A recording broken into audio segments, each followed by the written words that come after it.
उसमें भी आज तक समझौता होने के बाद प्रमुख सचिव की अध्यक्षता में मीटिंग होने के बाद भी आज तक गृह जनपद नर्सेस को नहीं दिया गया है। पद नाम की बात है, माननीय मुख्यमंत्री जी को ऐसा गुमराह किए हैं ये अधिकारी लोग, तो क्यों धोखा कर रहे हैं आप? हर लेवल पे धोखा हो रहा है। तो जो मेडिकल कॉलेज बन रहे हैं तो वो अपग्रेड करके जिला अस्पताल को ही बनाया जा रहा है। मेडिकल कॉलेज एक्सपीरियंस लोग थे, उन लोग को वापस भेज दिया गया कि तुम लोग अब जाओ सीएससी पीएससी पे काम करो, स्वास्थ्य भवन जाओ, हम यहाँ रखेंगे।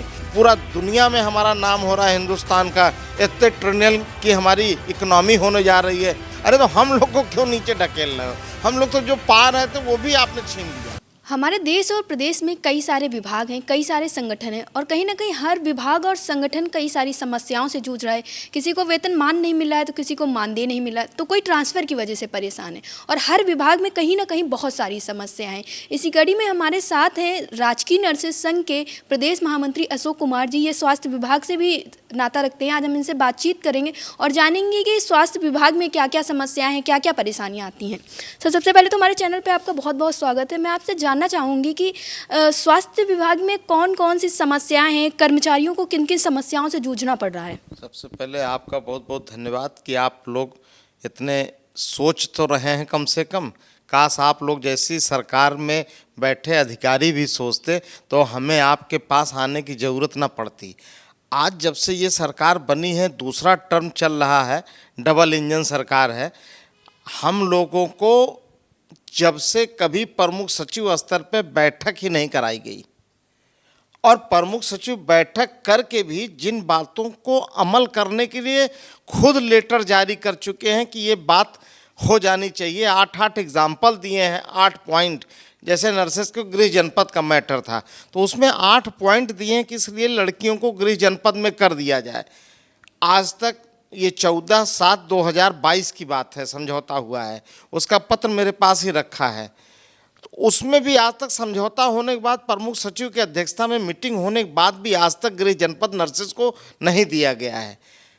वो तो छोड़ो, अभी हम लोग को आपने देखा होगा हर चौराहे पे कोविड के दौर में लगा था कि 25% स्वास्थ्य कर्मियों को, कोविड वॉरियर्स को, जो लोग कोविड में काम किए हैं उनको उनकी वेतन का 25% दिया जाएगा। पोस्टर लग गया सब जगह, सब लोग हम लोग को हंसते भी हैं, हमें कोई पैसा नहीं मिला। हम लोग पूरे कोविड के दौरान ड्यूटी भी किए, सब लोग किए, किसी को नहीं मिला है। पद नाम की बात है, माननीय मुख्यमंत्री जी को ऐसा गुमराह किए हैं ये अधिकारी लोग कि अभी नर्सेस की नियुक्ति पत्र बटा था, आप लोगों ने भी उसको प्रमुखता से चलाया था। ऊपर तो बोर्ड पे लिखा जा रहा नर्सिंग ऑफिसर नियुक्ति पत्र और उसमें दे रहे हैं पद नाम स्टाफ नर्स। तो क्यों धोखा कर रहे हैं आप? हर लेवल पे धोखा हो रहा है। एक पद नाम जिसमें कोई मुद्दा ही नहीं है। हमारी शैक्षिक अर्हताएँ समान है, हमारा वेतनमान समान है, हमारा वर्क ऑफ नेचर समान है, सब चीज़ समान होते हुए भी हमको पद नाम जिसमें कोई एक पैसे का सवाल नहीं है कि कोई वित्तीय व्यवहार पड़ा हो, वो तक के लिए हम 15 बार 20 बार लेटर लिख चुके हैं, मिल चुके हैं। और सारे प्रदेश में, इवन दैट उत्तराखंड, राजस्थान, दिल्ली, चंडीगढ़, पंजाब, हरियाणा, सब जगह पद नाम बदल गए हैं सिवाय उत्तर प्रदेश के। यहाँ पता नहीं क्या हो गया है। अभी हम आपसे बात करें, जो अभी आपने बोला होगा, कल ही पढ़ा होगा बजट में कि 30 राजकीय मेडिकल कॉलेज और करीब 38 पीपीपी मॉडल पे मेडिकल कॉलेज। तो जो मेडिकल कॉलेज बन रहे हैं तो वो अपग्रेड करके जिला अस्पताल को ही बनाया जा रहा है मेडिकल कॉलेज।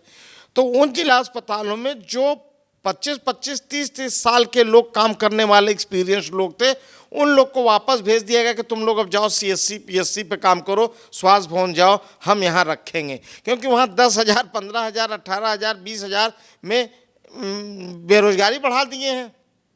प्राइवेट सेक्टर में नर्सिंग की इतनी ट्रेंड लड़कियां बैठी हैं तो 20,000, 15,000 पे नौकरी करने के हैं, उनको ले आके वो उस अस्पताल, जो जिला अस्पताल था उसका भी ख़त्म कर दिया स्वरूप।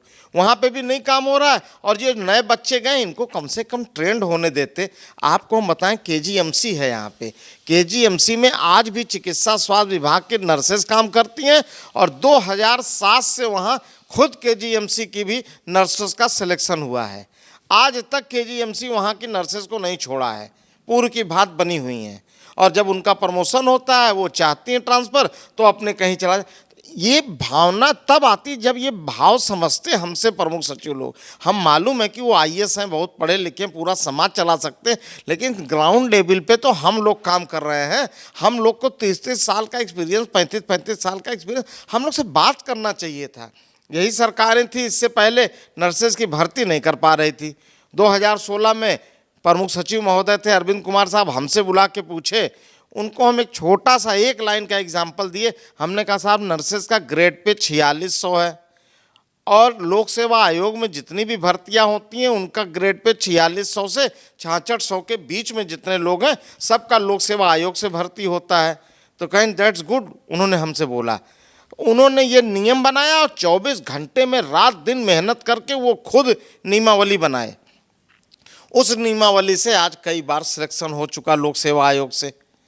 तो काम करने की धारणा होनी चाहिए अधिकारियों में।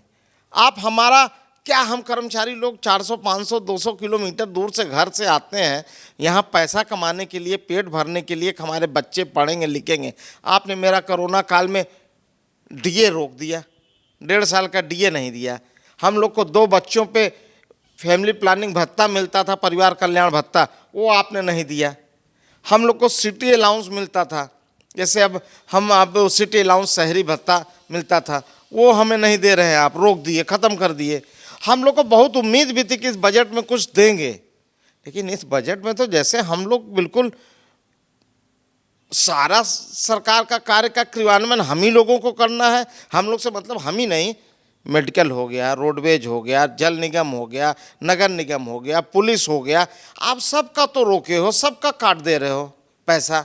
क्यों ऐसा कर रहे हो? और जबकि कह रहे हो हमारी पूरा दुनिया में हमारा नाम हो रहा है, हिंदुस्तान का इतने ट्रिलियन की हमारी इकोनॉमी होने जा रही है, हम विश्व में 3रे नंबर पे होने जा रहे हैं। अरे तो हम लोग को क्यों नीचे ढकेल रहे हो? हम लोग तो जो पा रहे थे वो भी आपने छीन लिया। प्रमोशन की बात हुई, हमारे नर्सिंग संवर्ग को ही ले लीजिए आप। अभी हमारे पास 200 सिस्टरों की पोस्ट खाली थी, आपने किया 58 पोस्ट पे प्रमोशन, 18 पोस्ट पे किया। स्टाफ नर्स से सिस्टर के करीब 350 पोस्ट खाली थे, आपने केवल 58 लोगों को किया। सिस्टर से ऊपर 18 लोगों का प्रमोशन, इसमें केवल 58 लोगों का प्रमोशन। हमारी सीट खाली है, हमें क्यों नहीं आप प्रमोशन करते हो? क्या दिक्कत हो रही है आपको? हम ही को लीजिए, हमारी 35 साल की नौकरी हो गई, 35 साल में केवल 1 प्रमोशन हम पाए हैं, 1 प्रमोशन। वो तो एसीपी की वजह से हम लोग को वेतनमान मिल जाता है, लेकिन प्रमोशन तो 1 मिला ना। जब 35 साल में केवल 1 प्रमोशन दे रहे हो, क्या खुशहाली है? कैसे चलाएंगे हम लोग?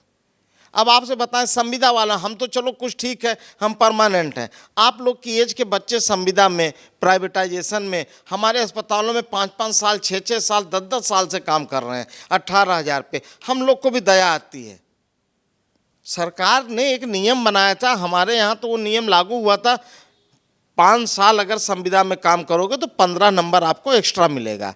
15 नंबर एक्स्ट्रा लेके 40-50% बच्चे एग्जाम पास करके लोक सेवा आयोग से परमानेंट नौकरी कर रहे हैं।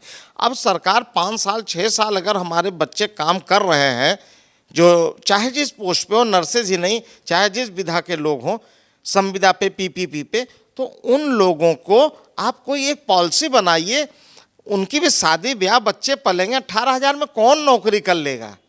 हम घर बनवा रहे हैं अभी, छोटा सा एक कमरा, उसमें उस घर में लेबर है, कहा, हमने कहा तुम उतनी दूर से अपने गांव से बता के आता है कि हम इंजीनियर, सोलर इंजीनियर हैं, गांव में छिपाता है और 40 किलोमीटर दूर आके यहाँ काम करता है। कहता साहब हम अगर संविदा में काम करते तो 18,000 15,000 मिलता, हम यहाँ लेबर का काम कर रहे हैं, लेकिन हमारा जो ठेकेदार है हमको 30 से 40,000 रुपये महीना देता है। हम कहे वो कैसे? कहा साहब आधे टाइम हम लेबर का काम करते हैं, आधे टाइम मोरंग उठा के कॉन्ट्रैक्ट पे, ठेके पे ईंटा उठा के ऊपर पहुंचा देते हैं, तो हम ठेके पे ले लेते हैं, तो हम ज़्यादा काम करके दिखाते हैं। तो हमारी वर्क एफिशिएंसी के नाते हमारे ठेकेदार अच्छा खासा पढ़ा लिखा, मेरे पास पेन नहीं, उसके निकाला पार्कर की पेन, और वो काम कर रहा है। आज भी चल के हम आपको घर पर दिखा दें अपने, और दूर से आता है। तो ये चीज़ें क्यों हो रही हैं? क्या हमारे समाज में 80 करोड़ लोग को फ्री का अनाज दे रहे हो? हम लोग को सोच के कितना बुरा लगेगा। अभी आप ही हो, आपको हम रोज़ 10 रुपए दें, कितने साल, कितने दिन तक आप ले पाओगे हमसे? एक दिन आपकी आत्मा झिझकोर देगी कि क्या हो रहा है ये मेरे साथ, कि 10 रुपए देना हमारा फर्ज नहीं है। आपको कुछ ऐसा हम सिखा दें कि आप रोज 100 रुपए कमाओ। गवर्नमेंट को जो ऐसा काम करना चाहिए कि हमको 5 किलो 10 किलो अनाज या आयुष्मान का कार्ड या हमको लैट्रिन घर न दे के हमको वर्क दे दे, ऐसा काम ऐसा कर दे कि हम काम करना सीखें और आगे बढ़ें। तो इसलिए समझ में नहीं आ रहा है सरकार, ना भारत सरकार के बजट में हमें कुछ मिला, ना उत्तर प्रदेश सरकार के बजट में हमें कुछ मिला। जो व्यवस्थाएं हैं बेकार हो रही हैं। माननीय मुख्यमंत्री जी और माननीय प्रधानमंत्री जी दोनों लोग की एक कमी है कि दोनों लोग मिलते नहीं हैं किसी से। वही जो इनके अधिकारी लोग होते हैं, टीम 9 जैसे यहाँ टीम 11 थी, ये 9 हो गई, 2 कट गए, तो ऐसे ही लोगों से मिलते हैं और वो लोग जो थोप देते हैं वही चलता है। अच्छा, आपसे जानना चाहूँगी, आपने बताया जैसे कि ये समस्याएं हैं, आप लोगों की प्रमोशन नहीं हो रहा है, आप लोगों का वेतनमान नहीं बढ़ रहा है, तो क्या इन सब मामलों में आपने किसी भी अधिकारी को कोई ज्ञापन दिया? अगर ज्ञापन दिया तो आप लोग को उस पर कोई कार्रवाई हो रही या फिर सिर्फ आश्वासन दिया गया? नहीं, हम लोग जब ज्ञापन देने जाते हैं तो पहली बात तो प्रमुख सचिव मिलते नहीं हैं। उनको कई बार हम लोग लेटर लिख लिख के हार गए हैं, हमसे मिलते ही नहीं हैं, एक बात। दूसरी बात, डीजी स्तर पे देते हैं, डीजी स्तर से आख्या बन के शासन को जाती है, वो कोई ना कोई क्वेरी लगा के फिर वापस भेज देते हैं। तो हम ऐसे ही बार बार खेल रहे हैं। कभी हम चलते हैं लिख के देते हैं, कभी वो बना के जाते हैं, यही चल रहा है, कभी कुछ नहीं हुआ है। हम क्या कहें आपसे, हमने बताया ना नर्सेज का गृह जनपद का मुद्दा, उसमें तो खुद 14/7/2022 को प्रमुख सचिव अमित मोहन प्रसाद थे, उन्होंने फैसला ले लिया, निर्णय ले लिया। अभी आपको हम दिखा देंगे, 8 पॉइंट बताया है कि ये लड़कियां अपने ज़िले में गृह जनपद में रहेंगी तो अपने बच्चों की परवरिश कर सकेंगी, अपने माता पिता की परवरिश कर सकेंगी, अपने रिश्तेदारों का ढंग से काम कर सकेंगी।